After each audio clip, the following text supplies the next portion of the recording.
Welcome back to No Silly Questions. Today we're tackling the big one. What do we do about reversals? But for this one, we're not doing it here. Let's go out to the forest. What exactly is a reversal card? Normally, when you do spreads in tarot, they normally show up the right way they're intended to be read.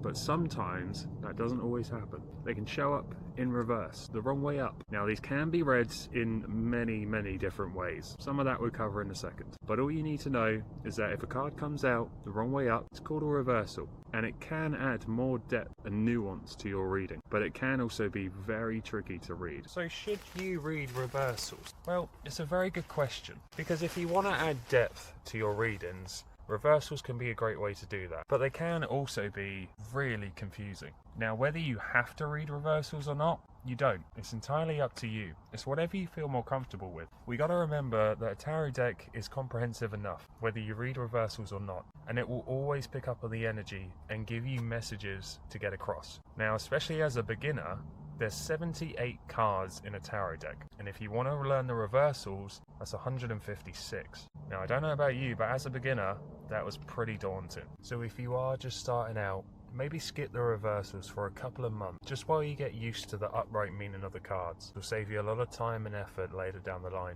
and just trust in the messages that you're being given. And I know that also every reader is different, whether they read reversals or not, even down to how they read reversal. You can develop this with time, but it's not necessary. Just assess how it is you feel about reversals and move on from there. So don't reversals just mean the opposite?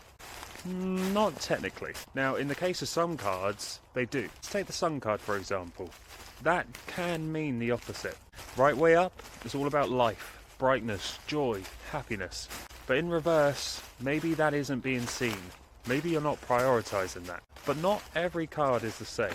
Now, sometimes these cards can mean delays, challenges, internalized energy, or sometimes something that you need to focus on.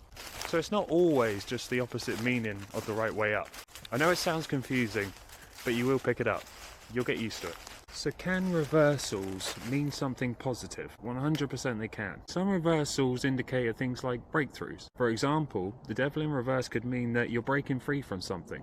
Maybe that be addiction, or a bad habit, or maybe a toxic person. Or the Tower in reverse. That could mean that you're avoiding disaster. Maybe you're staying out of the way with that. So definitely, reversals aren't totally negative. They can mean something positive too. So what could be the meaning behind some of these reversals? Now, we are going to touch on this in more detail in another video, but let's go over some of the meanings of what they could be trying to tell you. Like the Sun in reverse. That could mean that you're having difficulty finding joy, blocked energy. Or maybe they're trying to hint at a delay or a setback. Like the Chariot in reverse could be stalled progress. There's been a halt to something. Or it could mean that you need some internalization. You need some time in here to process something. Like the Hermit in reverse could mean forced solitude, giving you a little bit of time for you, for reflection. Or maybe it's a need for re-evaluation. Like the Judgment card in reverse could be avoiding a wake-up call. Is there something that you need to re-evaluate? Now, we are going to cover that in far more detail in another lesson, but I really hope that helped. And for those of you that are keen to learn, I do have a little bit of homework for you. And considering we're still in level 1, I'm going to keep this relatively simple. Now, I'm calling this upright versus reversal quickfire. What you want to do is you want to shuffle your deck and pull one card.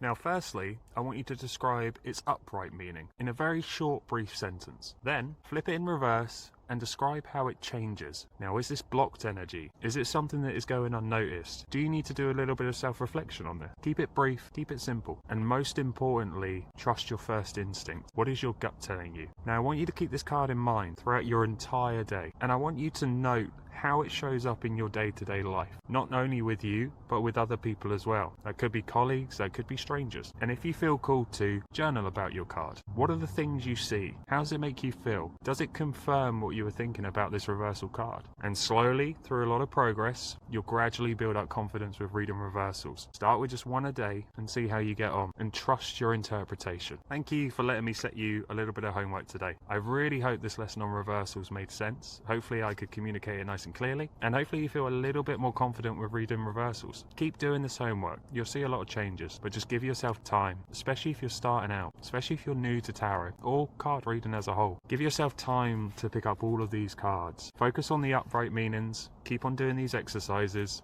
and gradually you'll pick it up. Don't put too much pressure on yourself. There's already enough to learn with 78 cards. Don't try to take on too much at once. I believe you got this, but just go slow. Now this was level 1 of reading reverses. I just wanted to treat everybody like a beginner and cover some real basic stuff. I really hope you found it informational, and hopefully it helps you get your head around reverses just a little bit. Thank you for joining me. I'd love to know what you think down in the comments. I'll see you in the next one.